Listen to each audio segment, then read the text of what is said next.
What's going on, guys? It's Greg here. Just wanted to do a quick video about the survival curve. It's something that I think that I kind of made up myself. I'm sure other people have thought of it too, but I think I may be one of the few people to actually put it down as like a graph. So without any further hesitation, I'll present to you my survival curve. I actually discussed this in my urban survival video when I was talking about the importance of getting away from the city as fast as possible. I discussed the survival curve, but here it is. So the basic principle behind the survival curve is that as time goes on, if you're in a survival situation, if you're in a emergency, situation, a disaster, SHTF, WRL, any kind of emergency survival situation, terrorist attack, nuclear attack, anything like that. As time goes on, this is your chances of survival, and this is your time. So this is your x-axis and your y-axis. It's going to feel a little bit like math class from high school. So basically, as time goes on, this is the point where you start. This is time 0.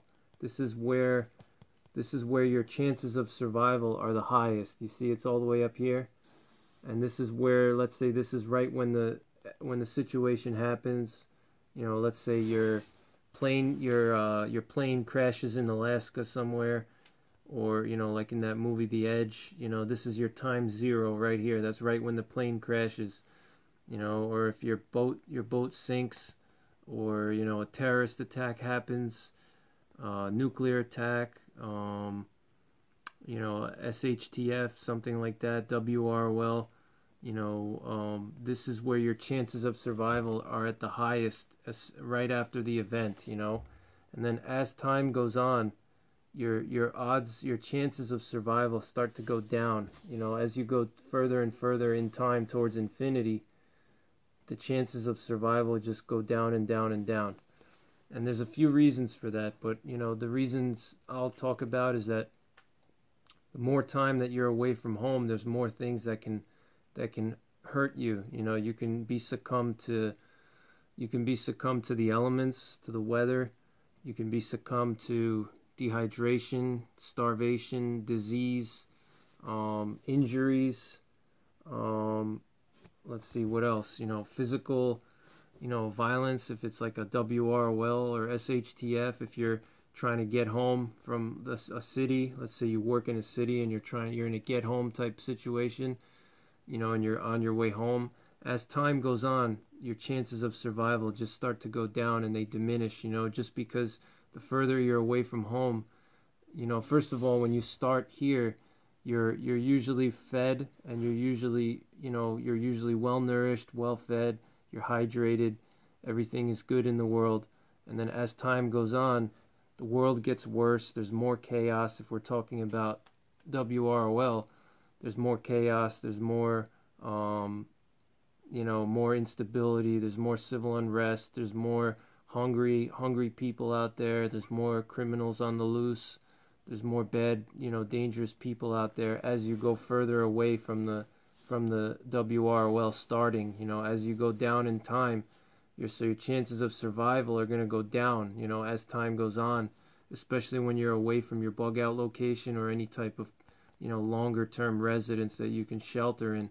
So, and then if you're in a wilderness situation, as time goes on, your chances of survival also go down, because when, let's say you have a plane crash, or something, or let's say you just get lost, you're hunting, you go out hunting, and you drop your compass and it breaks and you're lost. You don't know where you are. Generally, you're going to be well nourished and well fed.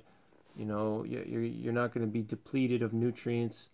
That's your highest chances of survival are going to be in the beginning, and then as the more time you spend in the wilderness, there's just more things that can go wrong. There's more chances that extreme weather can get you. There's more chances you can be attacked by an animal. There's more chances you can break a leg. There's more chances you can get hypothermia. There's more chances that you can starve. You're not going to be able to find food. or calories, there's more chances that you're going to get dehydrated. So just remember this curve. This curve is critical. Just tattoo that to your brain, and just keep that in mind, because everything you do, it's going to be affected by time.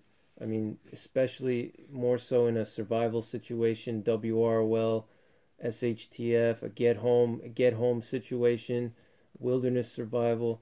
Time is going to be critical. You're not going to want to spend unnecessary time away from home or away from your bug out location. The more time you spend outside in the world, outside in the wilderness or outside in the in the urban area, wherever you are, whatever terrain it is, the more time you're out there, away from home, away from shelter, permanent shelter, the more chances, your survival chances just go down. So just keep that in mind. So especially like in a get home situation or wilderness survival, you're not going to want to spend unnecessary time in the wilderness or in an urban area. Time is of the essence. You're going to want to get home as fast as possible, for a variety of reasons that I already mentioned. So just keep this in mind. I hope that this helps you. And thanks for watching, and I'll see you guys on the next one.